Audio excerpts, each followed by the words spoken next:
بسم اللہ الرحمن الرحیم۔ ایک انتہائی مجرب اور انتہائی قیمتی عمل کا وظیفہ۔ اکثر حضرات کہتے ہیں کہ ہمارا حافظہ کمزور ہے، ذہن کام نہیں کرتا، کوئی چیز یاد کرتے ہیں تو بھول جاتی ہے۔ ایک تو اس کے بارے میں گناہوں سے پرہیز کیا جائے کہ گناہوں سے بچا جائے، چاہے وہ صغیرہ ہیں چاہے وہ کبیرہ گناہ ہیں، حتی الامکان ان سے بچنے کی کوشش کی جائے، اور کبیرہ گناہ سے تو اپنے آپ کو خوب بچایا جائے۔ اور اس کے ساتھ ہی یہ وظیفہ کیا جائے کہ ہر نماز کے بعد 11 مرتبہ رب اشرح لی صدری ویسر لی امری، رب اشرح لی صدری ویسر لی امری، یہ 11 مرتبہ ہر فرض نماز کے بعد پڑھ لیا جائے۔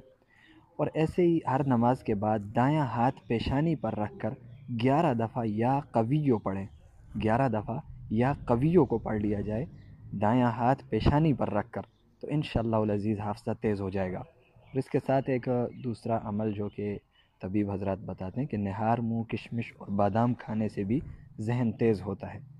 انشاءاللہ وظیفوں پر عمل کیا جائے تو دماغ کی کمزوری کی انشاءاللہ یہ پریشانی اور یہ سبب انشاءاللہ ختم ہو جائے گا۔